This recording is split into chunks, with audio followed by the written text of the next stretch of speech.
Welcome to Social Anxiety Solutions, your journey to social confidence. My name is Sebastian van der Schier. I'm a former social anxiety disorder sufferer turned social confidence coach, and I've managed to overcome my social anxiety thanks to EFT, emotional freedom techniques. It is a mind-body technique with which you can process stuck negative emotions, release limiting beliefs, calm your nervous system, and neutralize the root of your anxiety. Now, if this is completely new to you, go check out the show notes. I want to get into the topic of today right away. And that topic is tough cases. So if you've been stuck and you've tried tapping and nothing works, this is the episode for you. We have a very special guest today, Carol Look. Welcome, Carol. Thank you, Sebastian. Great to be with you. So Carol is one of the only 29 founding EFT Masters appointed by Gary Craig, the founder of EFT. And she's known for her sharp use of tapping. And she is not just an EFT expert, but she's also a psychotherapist. And she combines these two worlds and specializes in helping people overcome procrastination, get rid of blocks to success, and all of that good stuff. So, Carol, like I said before in a little intro chat, I want to set the stage a little bit. And that is by talking about how I uncovered subconscious resistance. So in 2010, I discovered the work of your colleague, Lindsay Kenny, one of the other EFT masters. And she talked at length about subconscious resistance to change. And that was fascinating to me, and that really helped me get better results with myself and with my clients. But sometimes I found that it didn't work. And then when I heard you talk about upsides to change and downsides to change, that clarified my understanding. And it became something that I worked with extensively because I specialize in helping people overcome social anxiety disorder. That tends to be people that are tough cases. And after about a decade or so, I discovered I was constantly doing three things. I was helping people accept everything. I was helping them release resistance, and I was helping them to transform their triggers. And then, I looked into marketing and I found out, hey, I should name this. I called it the Art X approach. So it's allowing acceptance, releasing resistance, and transforming triggers. And then the X stands for, well, you expand your comfort zone when you do those things. And today I would like to talk with you about your experience in handling tough cases. And then to kick off, can you maybe share a story of a client who was dealing with anxiety, but wasn't necessarily like a one session miracle, but it was a multi-session effort where there was a clear breakthrough? Sure. So here's what happens. People come to me for procrastination, people pleasing, perfectionism, all the behaviors that get in their way of being successful. So they say, I'm here to be more successful. Help me, right? I get anxious whenever I think of success. So that's the clue that that's what's going on. They start to feel it, chest, stomach, head. They start to feel this anxiety. And I was working with a woman who said, I procrastinate. Every time I get to that next level, I pull myself back. And that's the clue that you've got subconscious, some reason to feel comfortable, to just stay in your bubble. We all have our bubbles, right? And I asked those questions. Well, what's the upside of staying stuck? And she said, what? There's no upside. Don't be silly. There's no upside to staying stuck. And I said, well, you wouldn't be stuck if there weren't an upside that's interpreted by your brain or your body, right? And what you know, and what I work with is that we are wired for safety. We're not wired for success. Nobody's wired for success. So anytime something makes us feel safer, whoop, we go right back to it. So as it turns out, so we had to do a little digging. So one of the answers would be, we're not going deeply enough. People come in and say they're procrastinating, and maybe it's about my current boss, and maybe it's about the current project. It's not current, right? It's always further back. And it turns out she had done really well in school, with top of her class, and she got ridiculed. There was an event that happened, and she got brutally ridiculed. I mean, it was Mm, perfect age, like 10-year-old, 11-year-old girl and boy, just they hammered her. And she didn't have any awareness. It was not unconscious, but she had no connection. That's why I'm afraid of success, until I asked the questions. And I said, we need to go a little deeper, because in spite of the fact that your boss is annoying, I don't think it's your current boss.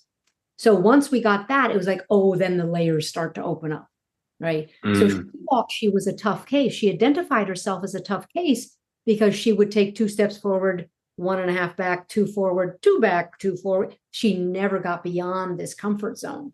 And then things started to completely shift, because instead of needing to keep herself safe by not being out there, because then she would be ridiculed by being out there, it was like, oh, that was then, this is now. We were 10, 11, 12. This isn't going on now. I'm safe now. So you have to bring the body and mind forward and say, yeah, that was crummy when I was whatever age. That felt terrible when I sang in school, or was the A plus, or someone humiliated me in public. But I'm different now. And I don't mm. make myself safe now. So that was a real breakthrough. But we had to go back to whatever that grade that is, 6th grade, 5th grade in the United States is what it is. And it was really surprising to her, but it wasn't unconscious material. It was there. It was just like, I haven't thought about that in a long time. Well, apparently she had been thinking about it, right? Mm. Think about those things in our body and don't give voice to them and say, oh, no, please, that was years ago. I'm not worried about that. Well, we are. Anything that made us unsafe and that scared us. Think of a 10-year-old being happy about being good in school, and then someone smacks her down and ridicules her. Right. That's the combination that is so powerful to a kid's brain. Yeah, and often when we think back to it without properly focusing on it, we're like, "Oh, that's something that happened when I was 10. That was not that big of a deal." But our mind uses the past in order to predict how the future is going to go. So your client in this case, she got ridiculed, and her mind is like, "Well, if I become successful, I'm going to be ridiculed again." Right? So that sounds like that's what you're saying. And then you went back to address that past stuff. And that then helped her to release her fear of the future. Well, absolutely, because it was a distinct trauma from back then, right? So we worked on the trauma of what happened, how humiliating and upsetting it was. And then we had to bring her forward and catch up and say, oh, I'm not in an environment like that. But remember, the brain is not logical. The brain is like, anytime there's a fear, anytime there's a threat, I'm in trouble. Don't let your guard down. That's what we do. And that's human and normal. We got to remember that we are just trying to protect ourselves. So once she could bring it, so we cleared the trauma. And once she could bring it forward, then it was like, oh, what am I doing? I'm reacting like a 10-year-old. That's Mm, on now. So then she could take the steps, and she started to take these steps that were clear demonstrations that she's not scared of moving forward and being out there, being shiny, bright, successful in her industry. So right. So her self-sabotaging behavior of procrastinating and working on things endlessly, that resolved because the fear was gone, and then she was able to move forward. Is that right? absolutely. That and being too busy. You know how everybody, oh, I'm too busy. The busy Mm, problem we all have, because it works, because it prevents us from stepping out. We're all, it's yeah. all about that visibility. So the procrastination, and one way to procrastinate that's really useful is to be too busy on mindless things or things we think we have to do, and then we don't take the steps, and then the months go by and people say, I haven't gotten anywhere, I haven't moved forward. Mm, yeah. So you mentioned some examples of how you know that you're dealing with resistance. I'm too busy, or you have to work on things endlessly. Other things is people know that they can do tapping, but then they forget to tap. How can you forget to tap? You feel bad, then you apply it, right? What are some other signs or symptoms that you can think of that are obvious signs that someone is dealing with resistance. Not all parts of them feel safe with making the change that they consciously want to make. The first thing I say to people when they say, I think I have a problem with self-sabotage, I'm not sure. And they say, how do I know? I say, look at your behavior. Are you happy with it? No. I ate in front of the TV last night instead of doing what I needed to do. No, I overslept. I forgot my exercise. I didn't do my self-care. Self-care is an actually really important door to look at. Are you taking care of yourself? Like you mentioned, how do you forget to tap if tapping is your main tool and it works 100% of the time, right? People forget. They forget all sorts of things. So the behavior, look at your self-care, look at the results in your business, if you're an entrepreneur or work for someone else, in your business or in your bank account. Because people say, how would I know if I have challenges? Because you are much more talented than your bank account is showing. You are much more capable and able and smarter. And here you are struggling with this money. You're doing the debt thing or the money thing or that there's never enough. So you want to look at real time, your bank account, your body. A lot of times people say, I don't understand. Do I have this problem? Take a look at how's your body feeling? How's your sleep, right? How are your self-care practices there? So work, money, body, and relationships, right? Getting involved in drama with relationships and spending a lot of time going around and around in circles is a distracting, it's a distracting behavior that again works. What does it work to do? To keep you safe and not stepping out. Remember, everything's about how do I stay in my little comfort zone? How do I stay in my little box? Because out there feels unsafe or threatening. So everybody needs to remember we're doing it for a good reason, but the wires got crossed. And if we can go back and find out where were your wires crossed that said visibility, success, being good at your job or being good in your profession is dangerous, then we can unpack that. And unpacking in this case means making the outcome that you're after safe, right? Is that what you mean? Unpacking why it wouldn't be. So what's the upside of staying stuck? And what would be the downside of reaching your goal? It's a confusing question at first. People are like, what are you talking about? I came to you because I want to reach my goals. Well, right. There's obviously a threat or a downside, or again, you'd be there, zip, you'd be there. So they need to find out, oh, I'm scared of the visibility, or I'm scared someone's going to want my money, or I'm scared someone's going to say, who do you think you are that being successful? Whatever. People have, everybody has their own top 10 hits for that, right? So unpack the why, then you can feel safe and move forward. Yeah. And if I take this to the realm of social anxiety, it's like, well, what's an upside to keeping your social anxiety? Well, then I can stay with what's familiar and that feels safer to me. Or what is a downside to no longer having anxiety and being free of it? Well, then I'll get rejected again, or then there will be higher expectations on me, or then I won't have an excuse anymore for things not working in my life. There's always these up and downside that really keep you stuck because your system is like, well, I feel safer keeping the problem that I have because it's familiar, it's known to me. Totally. Yeah. And I think that really helps people when I say to them, if you're stuck, it's for a good reason. Then they start to release that self-criticism, right? Oh, I'm stuck. Oh, I'm so terrible. Oh, I can't do anything. I procrastinate. You know what? Stop. Everybody. We're doing it to protect ourselves. Let's back up and unpack why there might be an upside to you not being out there socially. Oh, because it's dangerous. Why is it dangerous? Because you might be rejected. By whom? Oh, and then we back up and find out who it was or when they were rejected or what happened. So as you said, rightly, holding on to the problem is a solution. Yeah. I think your upside downside questions are quite famous in the tapping world. And what I wonder about is like, you started as a clinical social worker, then became a hypnotist, and then eventually adopted EFT.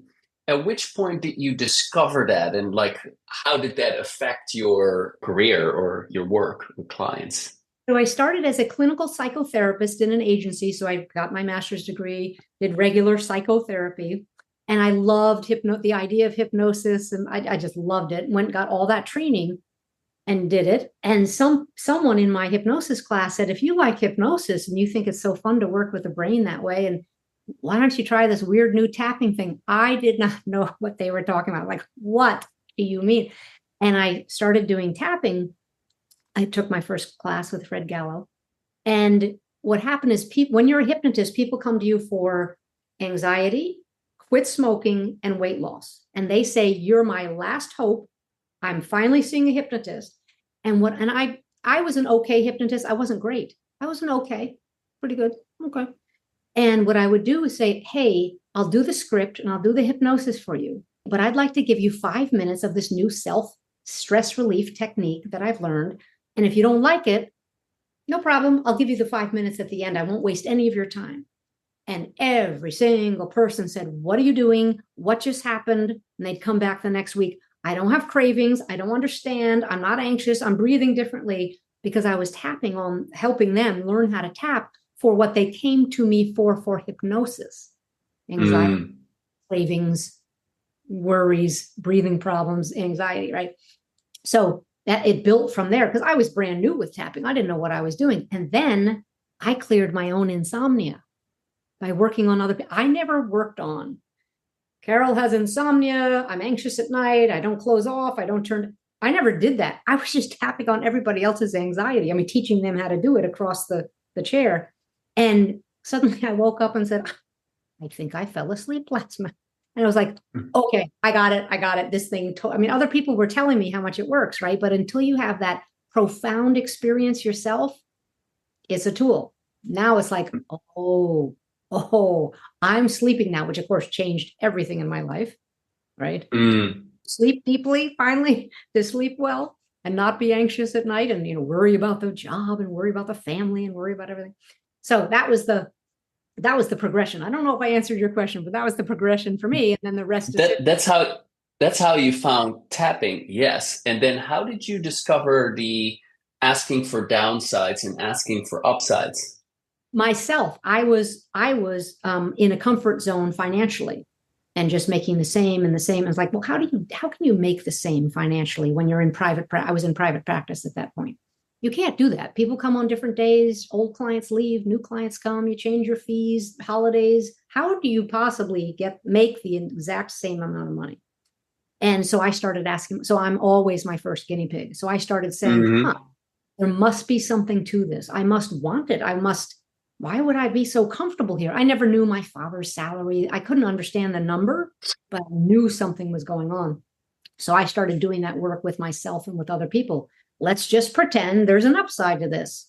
And I started tapping and tapping and tapping and blew the roof off of my success and thought, okay, I still didn't get exactly what the problem was for me, but I knew I just kept saying it's safe, that I could be more visible, more successful, and safer. So I started playing with it. And then, the two questions, I would have variations on the theme, and then it just distilled into very direct, the upside of staying stuck and the downside of getting better. And so it started to be the centerpiece of my work, because everybody has that. They come to me for relationship issues, health issues, weight loss, smoking, whatever, money issues, business, professional success, getting along with their kids. I mean, people come for everything, and there's always an upside downside. I mean, mostly I work with business people, entrepreneurs who want to shift their mindset and how they're working and how successful they are. So that became my work. Awesome. Interesting to hear the story. Earlier, you shared about tapping and your excitement with it, and then your client's excitement when you would teach it to them. And then they're like, well, what is this? That's great. But it also happens to people that they hear about tapping and they try it for themselves, or they follow along with a tap along video or something like that, and they don't get a result from that. What do you think that then happens with their internal dialogue, and what belief might be formed or reinforced when they try it and it doesn't work for them? Well, they say I'm a tough case. I knew it wouldn't work for me, right? That's one of the things. say is like, see, nothing works, which supports this idea that one, they're a tough case, but two, nothing out there is good enough for me and I'm challenging and what's the point of trying? Well, that supports staying safe in your bubble, right? If nothing works for you. The problem is people are learning it over a weekend or learning it at a party with somebody. They say, oh, I can go do this. And they try it on their own without, it is simple. All right. It is simple, but they try it on their own without really knowing what they're doing or how to get to the core problem or how to get to the main emotion. And then they naturally come up with disappointing results. Now, does everybody have to be a practitioner? No, not at all. We've had incredible results in the field. I've worked on myself, right? I've had incredible results with people who learn it properly and go out and really try it and don't give up. They don't try it once for 10 minutes and go, oh, well, this is just another technique. No, it's not. It's not just another technique. I've been doing it for years. I say to people, if I find another technique that's better, sign me up and I'll let you know. I have yet, and I am in all the fields where all the new techniques are coming out and all the old techniques are being recycled. I have not found anything that works as deeply, profoundly, as easily, as quickly, with such long-lasting results. It's happening because we're rewiring the brain. A lot of the techniques work. Probably all of them work. But this is the best one in my hands. It works with my hypnosis learning. It works with my psychotherapy learning. It works. Everything about it works for me. Yeah, it is fantastic indeed. Right. It does work and it works brilliantly. However, I'm not sure if this is still the case, but it's often people's understanding that, okay, well, I have this long-standing issue and I'm going to have an EFT session and that's going to resolve my long-standing social anxiety disorder or whatever it is. And so there's a seeming misperception of what it takes to overcome certain issues. Can you speak to that? Like, how common is it for a significant, multifaceted issue to be resolved in one session? I would say there are probably two aspects to that are really important. And first of all, our belief system that you can't clear a longstanding problem in a short amount of time influences the treatment. Number one. Number two, I don't think I've seen 1-minute wonders. I've seen things happen in one session that are shocking. Deal with a trauma. It's gone. The phobia is gone. The fear is gone. And I also think we have to respect life, which means we have jobs, we have families, we have the dog, we have whatever. We have a lot going on, the world. We have a lot going on. And sometimes it takes some time. I think that EFT practitioners got in some trouble when we were touting the 1-minute wonders. One session, you're cured. Yeah, that's not common. That's not the norm. Because someone who develops something like social anxiety, it's not one thing that triggered it. It's not one thing that caused it. How they were raised, maybe 1, 2, 3, 4 incidents when they were taught that being out there is dangerous. Maybe their belief system reinforced it. Maybe another teacher told them that it wasn't safe. It's multifaceted, as is everything. There are a lot of contributing factors. And I think we do any technique a disservice if we say, yep, sure, no problem, one session and we're done. It's not my experience, but one session and they go, oh, I get it. I feel it. Something's different. Can we follow up with this and that? Yes, you can. Right. But right. I don't have long-term psychotherapy clients anymore the way I used to, which is people come into psychotherapy for years to understand their past. Now the tapping has shortened that dramatically. So people come in with quit smoking, and it turns out underneath the quit smoking is intense grief. Well, that's not a 1 minute, that's not a one session deal, right? Someone comes in with anxiety, and it turns out they have several issues that contributed to ending up with social anxiety. That's not one session, but the tapping, you can teach someone how to relieve their anxiety in one session, how to do it for themselves in one session, how to see how it could work on one part of the topic.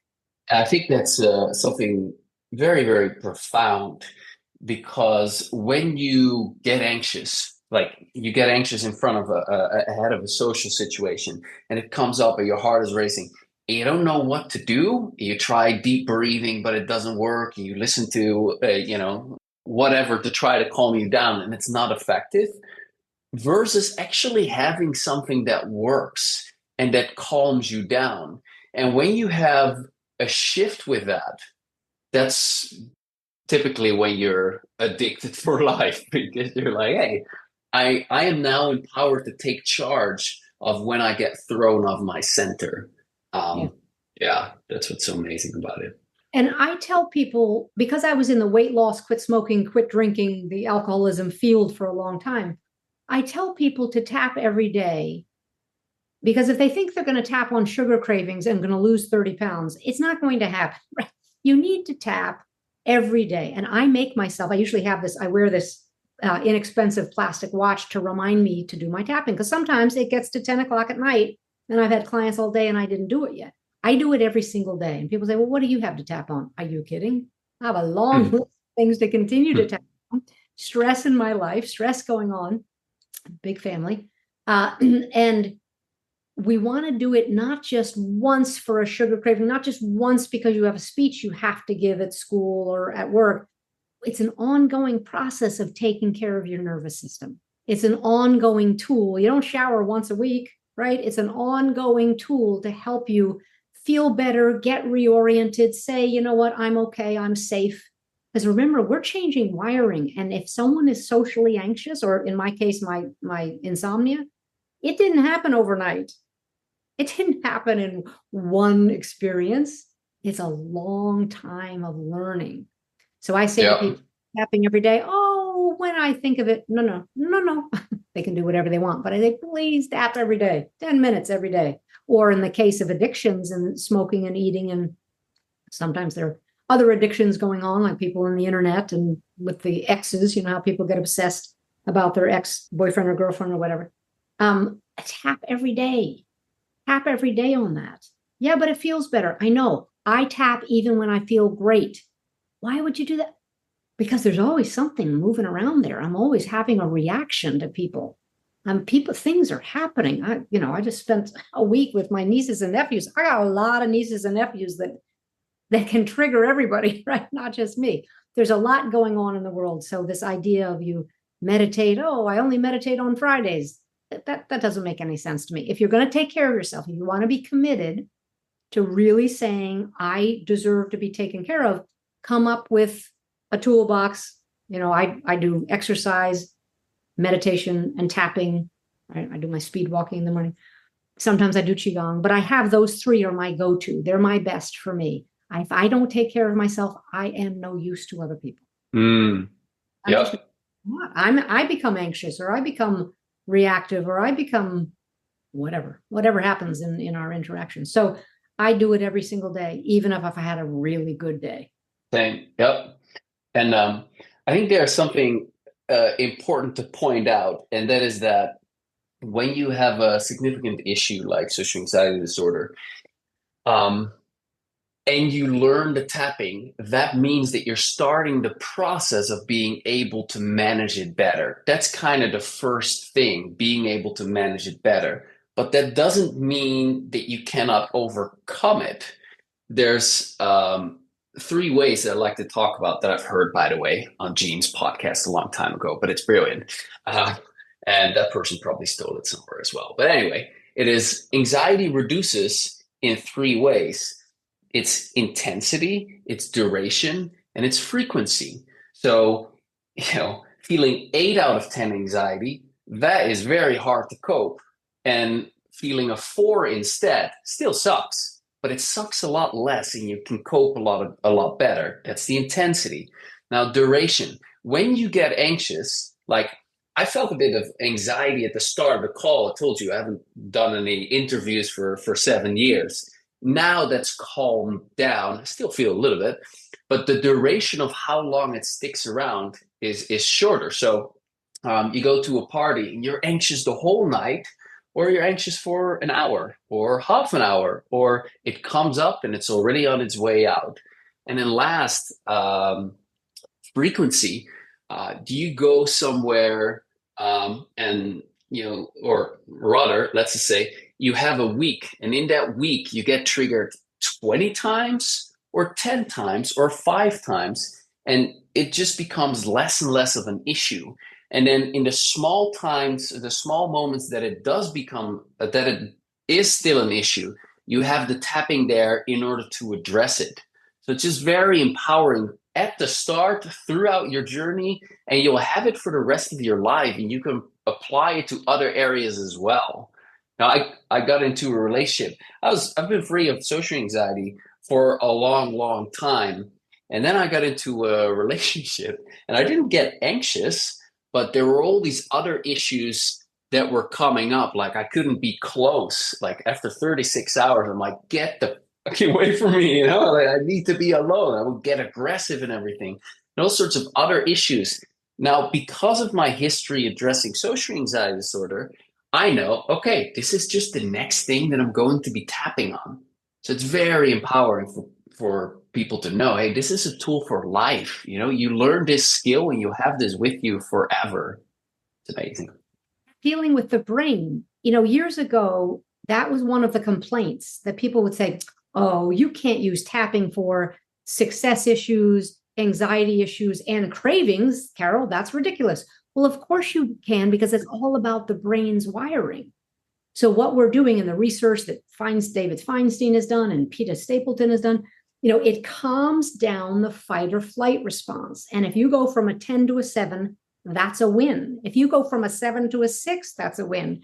But then turns out you don't just get anxious socially, you get anxious when you think about doing something else with your family. And then it turns out there are these other aspects of it. So as you're saying, it's a tool for life, but we have to understand our brains are brilliant, but miswired, right? We're brilliant, but if they think the color red is a problem, if your brain thinks the color red is a challenge, it's going to be a challenge for you. If somebody else has serious PTSD with loud noises, that's their issue. Well, it's not just one noise on one street one day.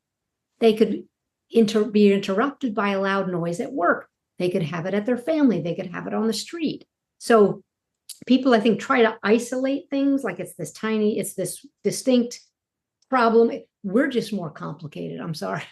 Human beings, complex. We've had dozens and dozens and dozens of relationships with family members, with our pets, with our teachers, with our coaches, with strangers on the subway. We've had a lot of interpersonal relationships. And that's why it's never that simple and needs to be transferred. That's the best thing about EFT, is that you can start with one issue and then you say, hey, does it work on this? I was working on someone's pain this weekend because I asked her, what does the pain remind you of?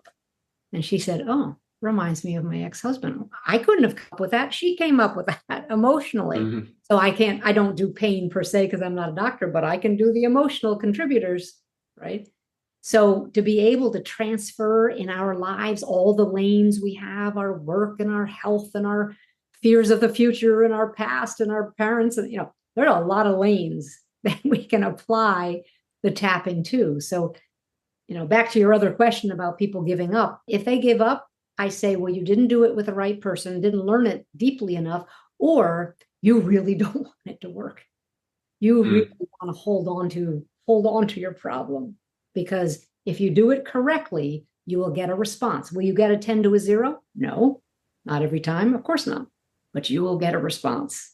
If you tap the correct way, with the focus and the words and the tapping on the spots and being respectful of your time and space, you will get a reaction.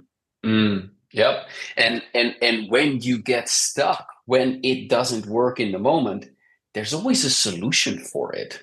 It's not that the tapping doesn't work. It's just you need a particular intervention in that moment. Your system might not feel safe letting go of what you're experiencing in that moment.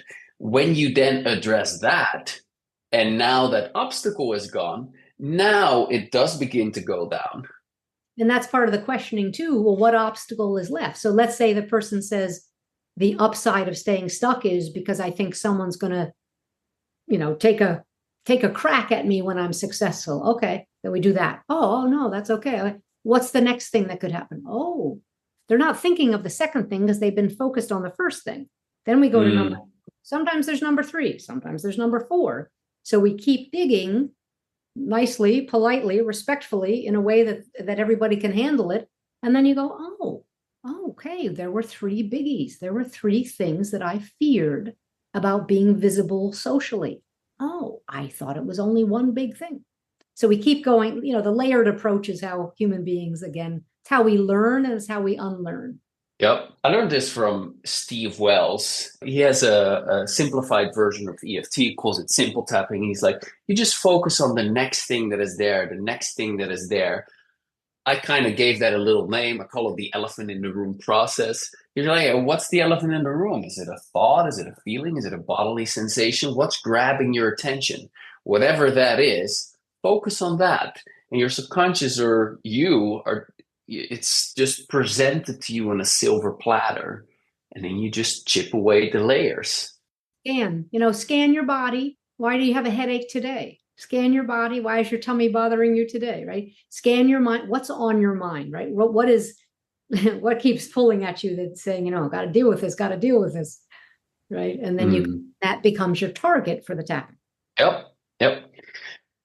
So we've been talking now for about 40 minutes and trying to convince people that, hey, maybe you're not the tough case that you think that you really are, but they might logically be somewhat more hopeful, but still really feel that they're a tough case. And like you said earlier, your belief about whether you think you can or cannot change really affects your results. So can we do a little bit of tapping on, I'm a tough case, nothing works for me?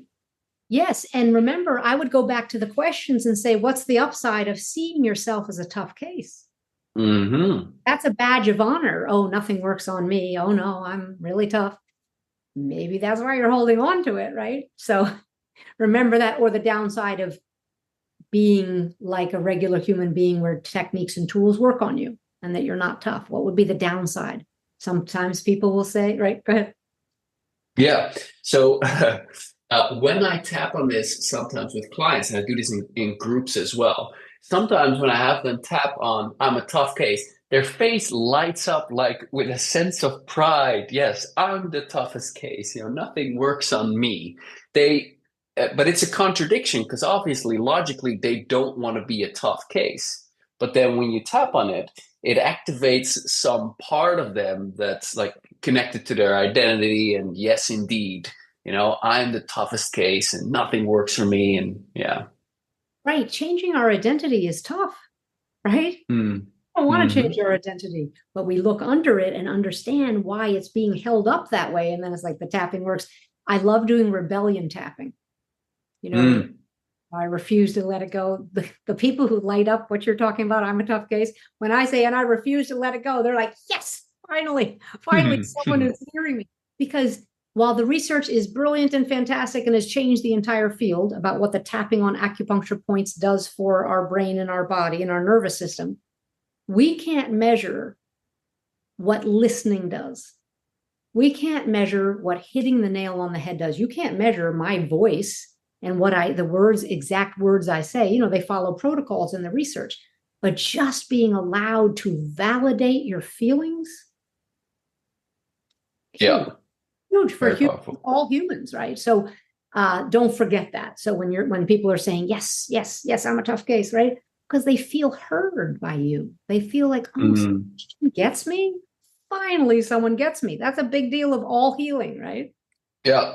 Isn't that even just within psychotherapy, that is a huge thing, right? Like properly being heard, someone who's actually listening, someone who gets you, that in and of itself is, right? Huge. Huge. Well, what people do is when someone says, I have social anxiety, people say, oh, don't worry about it. It'll be fine. That's, I don't know, my Yeah, culture was just be yourself. Yeah. culture was taught us that, which is the worst thing you could possibly say, right? So here we go. Okay.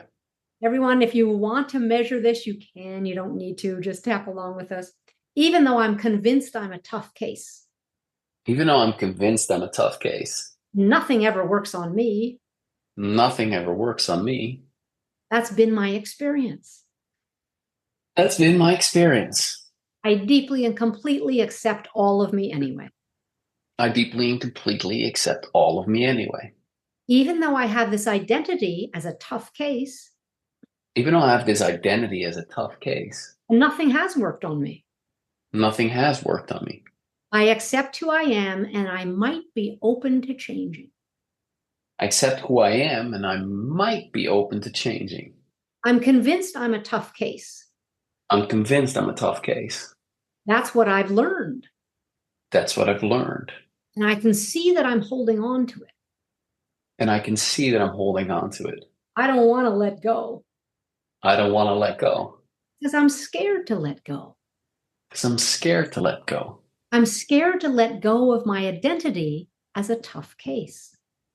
I'm scared to let go of my identity as a tough case. I'm scared because I don't know who I'll be without this.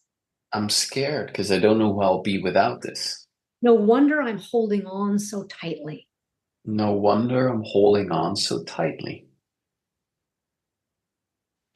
Deep breath. So that would be a very simple round, just acknowledging, here's what's going on. Here's why I might be afraid to let it go. Huh. Right. And then it stirs it up. And I say to people, don't worry about the numbers right now if you don't want to. What happened with that or during that? And they're like, this reminds me of, and they start coming up with really interesting thoughts and feelings. Oh, and then that gives me the idea of where to go next. Right. Yep. 1 second. 1 second. So, like I told you earlier, I was a little bit anxious at the beginning and still a bit. And now, as we did the tapping, I'm like, I feel a bit of warmth and a bit soothed in my chest. It's calmer. You probably hear it in my voice. Everything begins to calm down. And perhaps like it's even not even related to probably what I was feeling some anxiety about, but still just the tapping has calmed something down, or my mind connected it to something where I am a tough case. That's probably the case as well. But it's interesting what happens, and it's interesting to point out to people what does happen when you tap and it does work. What do you experience? Can you say a bit about that, or do we not want to interrupt the tapping? You can go there No, after. it's just what you experience. Remember, we're going in, accessing the wiring that says there's danger. So anybody who's anxious is feeling somewhat dangerous, scanning their environment, saying, is this safe? And what we're doing is saying, yes, it's safe, even without those words. And we're calming down the nervous system that is honestly like red hot poker. The nervous system is raw. And what we want to do is say, it's okay. Yeah, this is the truth. Yep, I have anxiety. Yep, that's my identity. I don't want to let it go. We're just telling a story that way. Mm-hmm. And in the process of connecting your fingertips to the acupuncture points, that goes into the part of the brain that is lit up too much, that is on fire, and says, you're okay. You can look around, you can handle it. So that's why when we were talking earlier, we were saying, do tapping on anything that's going on, any reaction you're having, because it allows you to breathe, allows your physiology to change. Then you start to see the problem from a different angle, or see a solution that you could not access. When you're anxious, you can't access solutions. That's the problem. Mm-hmm. You go for your go-to, which is, oh no, I'm not going to the party. Oh yes, I eat, drink, smoke. Oh no, I do whatever I do when I'm anxious, hide, right? And when the physiology changes, you can't not feel it. Like you just said, like, not 10 to a 0, because you weren't a 10, but it's like, I can feel it in my body. That's what gives people hope. The practitioner is not doing it. The practitioner isn't, the practitioner is teaching you how to do it. And then the people go, I do feel something different. I have people say to me, I have to admit that I feel more relaxed. Oh, is it that difficult to admit that? Yes, apparently it is. Mm-hmm. Yes. Yeah. So it just feels good in the body. And that's why I say, when people say, well, why are you still tapping? Why, what do you mean? Why am I not still taking care of myself? Because I'm a human being in this world with a job and a family, right? And a body. So that's why I do it, because I need it. Right. Right. I've done my Yes. child stuff. I don't have the big spikes. I was born anxious. I didn't have social anxiety, but I had different kinds of anxiety. I had a lot of grief that I had to deal with that I didn't even know was there. Grief. I wouldn't have pegged myself as someone who's grieving, but a lot of grief from my family. So Mm. Yep, yep. We got to do our work, and then the things that you describe, you feel better in your body. Sometimes there's a deep sigh. Often there's yawning when you release something. I This is funny. My first official paying client, um, he burped for like a long time when he would release, which was very interesting. But it's different ways, yeah. Like you sense that something that bothered you, you don't feel so serious about it anymore, or it doesn't hook you emotionally anymore, and it just becomes a thought, right? yeah, the intensity on it goes down. I think that's a great word to say. You don't feel so serious about it, right? I can tend to feel a little just more peaceful. I just Mm, more peaceful. I can feel it in my physiology, in my body, just a little more peaceful, move on to something else. Right. right. That knot in my stomach is not there anymore. And hey, my chest, my heart racing, it doesn't race anymore. And now instead it feels calm. During group work, how people often describe it, because I'm like, all right, unmute yourself. And we do group work and do one-on-one work. But then once they've released the anxiety of being in the moment, they often say, I feel I'm with you again. I feel present. I'm here. I'm not in la la land. I don't feel anxious. I'm actually, wow, I'm saying what I want to say. And it is not, there's the dialogue is not there. I'm actually there with you. That's what I believe it does. It brings you back in the present moment because you feel safe being yourself again. Well, anxiety, you're right, because anxiety is very distracting and takes us out of our bodies, and we want to be Right. out. It doesn't feel safe being in. So Mm, in the tapping, just a little bit of tapping can make someone present and say, oh, what's actually going on is this. Because what anxious people say is the same thing. They often repeat, I just feel anxious. I can't figure it out. I just feel anxious. I don't feel good. I feel like when you calm that down even a little bit, they can go, oh, it's because I'm thinking of that, or I remember this. They can come up with more details. But anxiety is a chemical, I would say, right? That blurs the endings and blurs the our mind. It blurs us. mm. It's very distracting. It's got our focus. So as you say, you do a little bit of tapping and group work, and then it's like someone says, oh, I'm back, here I am, I'm back. Yeah, exactly. A little bit or a lot of tapping. It could take 3 minutes or 30 minutes, but yes. Yeah, Okay. absolutely. Yeah. Okay, good. So that little interlude, are we doing a bit more tapping? Let's do one more for Okay, everyone. good. Even though I'm anxious Even though I'm anxious and things don't work on me and things don't work on me because I'm a tough case, because I'm a tough case, I deeply and profoundly love and accept myself. I deeply and profoundly love and accept myself. Even though I'm convinced that nothing will help me, Even though I'm convinced that nothing will help me I feel discouraged. and I feel discouraged, I accept who I am and how I feel. I accept who I am and how I feel. The truth is, I'm afraid to feel hopeful. Truth is, I'm afraid to feel hopeful. What if nothing else works? What if nothing else works? What if I am a tough case? What if I am a tough case? So what? So what? What if this is going to work for me? What if this is going to work for me? Am I willing to look at the consequences? Am I willing to look at the consequences? Am I afraid that this might work? Am I afraid that this might work? Am I afraid of giving up my tough case persona? Am I afraid of giving up my tough case persona? So we just pose questions, see what happens, stir it up. I love saying to people, there is no wrong answer. You can't get it wrong with tapping. That's what I love. That's the other thing I probably love. Mm, You can't get it wrong. How was that for you? We bounced around a lot. In everybody in beginner tapping, as you know, you would say the same thing over and over again, all of the points. I can't do that anymore. You can't do that anymore. We've been mm. working with it too many times, too many years. What was that like for you? Well, I was just kind of repeating what you were saying. Um, So I didn't necessarily feel that it applied to me, but yes, I can see, yes, those opening up kind of questions make my mind go like, oh yeah, right? Like, yeah. One more. It's true that I'm anxious and I accept myself.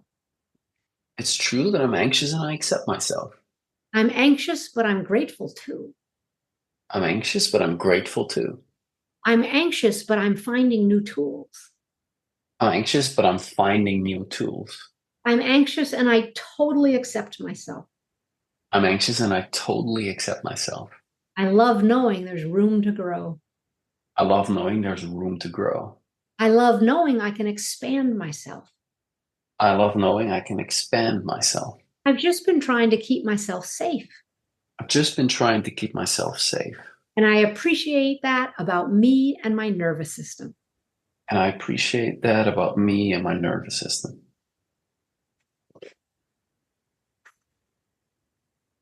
Acknowledge, validate while we're tapping. Yeah. Carol, I want to thank you for your time thus far. And two things. The first thing, if I could have asked you something that would have allowed you to share something important about the ability to overcome your issues, what might I have asked you and how would you have answered it? That's such an interesting question.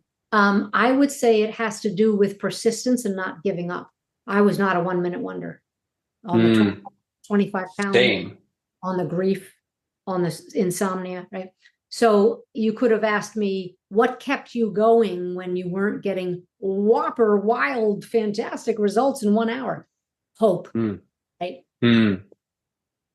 Tiny shifts. People said, I had a friend who said in the beginning of tapping, I hadn't seen her in months.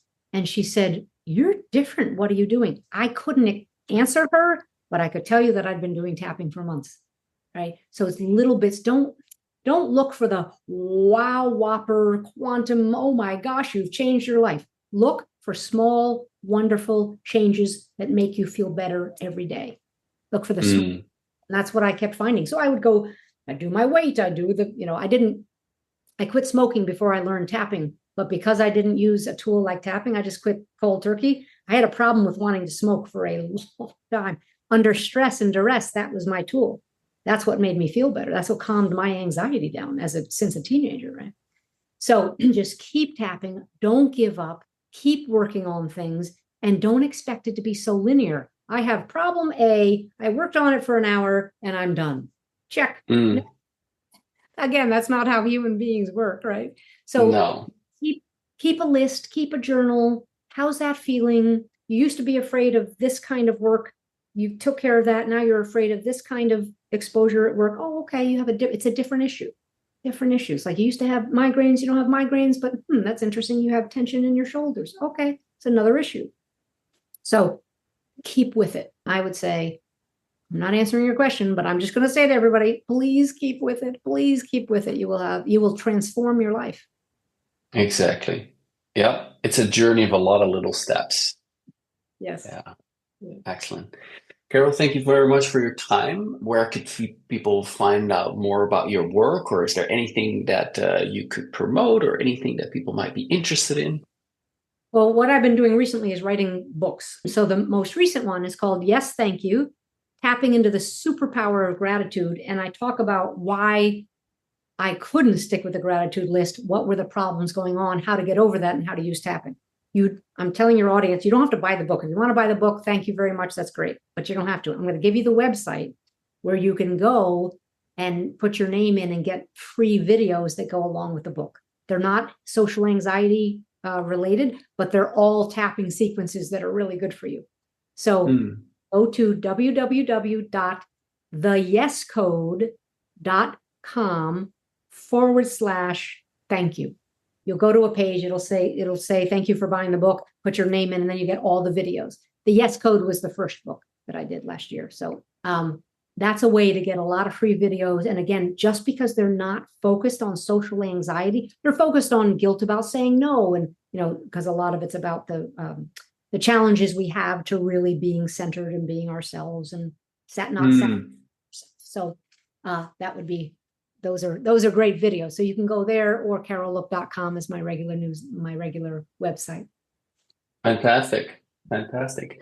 Okay, everyone, go there right now, and hope this was helpful to you. Thank you again, Carol. This was fantastic. Much Thank appreciated. you, Sebastian. Wonderful being with you. Alrighty. All right. Hope you enjoyed that. If you want to learn how to overcome your social anxiety disorder using tapping and other amazing tools and the best of psychology, go to bit.ly/social confidence now. Talk to you very soon. Oh, and if you want to check out some amazing video testimonials of people who overcame their social anxiety thanks to this approach, go check it out here.